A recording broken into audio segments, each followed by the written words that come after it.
everyone. Today we are going to study the indicators of economic development. In previous lecture we have studied the concept of economic growth, concept of economic development, difference between economic growth and economic development. So today we are moving towards the next point, indicators of economic development. There are 14 indicators of economic development. So first indicator is national income. What is meant by national income? It measures the health of the economy. Therefore it is an important indicator to measure the economic development. The national income refers to total market value of all final goods and services which are produced in a country during a year plus net income from abroad.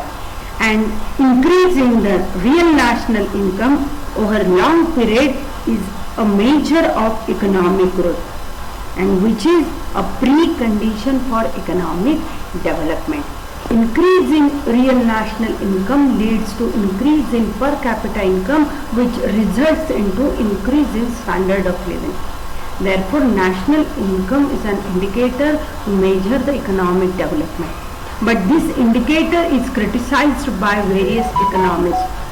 Why? Because as national income indicates, it doesn't mean that there is an increase in standard of living. Standard of living may be falling when it occurs when the rate of growth of national income is less than the rate of growth of population.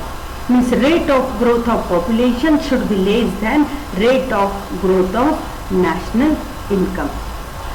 Also, it is criticized due to aggregate ground. It ignores the consumption and distribution of output. It only focuses on production of goods and services. It ignores the consumption and distribution of output, which is actually reflect the quality of development. This is about the national income. Second indicator, per capita income. What is meant by per capita income? Per capita income is equal to total national income divided by its population. Means per capita income is directly proportional to the national income. Means as national income increases, it increases per capita income.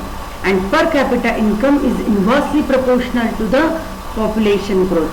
As population increases more than the rate of growth of national income, it means that there is a decrease in per capita income.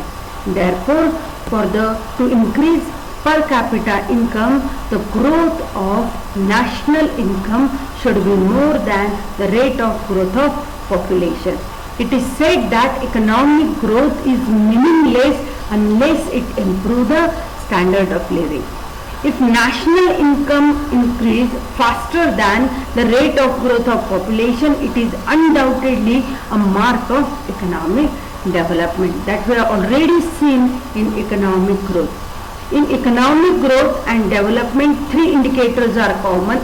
First, national income means gross national product, per capita income, and next per capita consumption. This indicator is more comprehensive than national income and per capita income because consumption directly indicates the standard of living. As the consumption increases, it indicates the standard of living. But as per capita increases, it doesn't mean that there is an increase in consumption and increase in standard of living. In case of Mrs. person, if they are not willing, they have sufficient income, high income, but if they are not willing to pay on goods and services, in that case their standard of living would not be increased. But as consumption increases, it directly indicates the increase in standard of living. Therefore, it is most appropriate measure of economic development. Why? Because it directly related to the quality of human life. Increase in per capita income will improve the standard of living, thus pushing upward per capita consumption level. Per capita consumption means average consumption of the economy. Per capita consumption is equal to total national consumption expenditure divided by its total population. As consumption expenditure of national economy increases, it increases the per capita consumption and indicates the quality of human life. Next important indicator is physical quality of life index. This index refers to overall well-being of the people in a country. It depends to a large extent on economic factors such as per capita income and per capita consumption. However, it also depends on social political factors such as national independence, political stability, national security, human rights and environment. Means it not only consider about the economic factor but also non-economic factor. Non-economic factors which are the political freedom, national independence, political stability, national security, human rights, development. There was a need to evolve a composite indicator to measure economic development. Physical quality of life index evolved by Maurice de Maurice in 1979 was an attempt in this direction. He developed PQLI for 23 developed and developing countries on the basis of three factors. The three factors are life expectancy index, infant mortality rate and literacy rate. What is meant by life expectancy? The life expectancy refers to average expectation of life at the time of birth. Means it implies the average number of years a person is expected to live. Means as per the census of 2011, the expectancy of life in India is 66.8 years. But when we compare our figures with developed countries, it is very much less, because in developed countries it is above 80 years. Means the average year of a person in a country, that is a 66.8 years in India. Infant mortality rate. The infant mortality rate is the number of deaths out of every 1,000 children and before reaching the age of 1 year. And according to the census of 2011, the infant mortality rate in India is 47 per 1,000. We should decrease the infant mortality rate. Why? Because they are assets in the future. These infants are the assets in the future. Therefore, the life expectancy rate we have to increase and infant mortality rate we have to decrease. And literacy rate that we have to increase. According to 2011 census, it was 74.04%. Literacy, what is meant by literacy according to this index? Any person above the age of 7 years who can able to read and write in any language with an ability to understand language is considered literate. So this is the definition of literacy, and it has considered about the three factors. And if we want to calculate the physical quality of life index, in short it is called as PQLI. The formula of PQLI is equal to literacy rate, means literacy rate plus infant mortality rate plus life expectancy rate divided by 3. Means this is the important indicator to measure the quality of human life, also to measure the economic development. Next indicator, Human Development Index. In 1990, the Human Development Index was developed by the United Nations Development Program, means UNDP, under the guidance of well-known Pakistani economist Mahbub ul Haq, and it was a composite measure to ascertain the quality of human life. It is an important indicator, composite indicator, comprehensive indicator to measure the quality of human life. The UNDP prepares the Human Development Report every year since 1990. In the report, the various aspects of human development are analyzed. Ranking is given to one 89 countries on the basis of their performance in 3 indicators. In PQLI, they have considered 3 indicators: life expectancy, infant mortality and literacy rate. But in Human Development Index, 3 indicators are life expectancy index, education attainment index and GDP per capita, which indicates the economic development. So life expectancy, they are already explained life expectancy. We have to increase the life expectancy rate. Education attainment.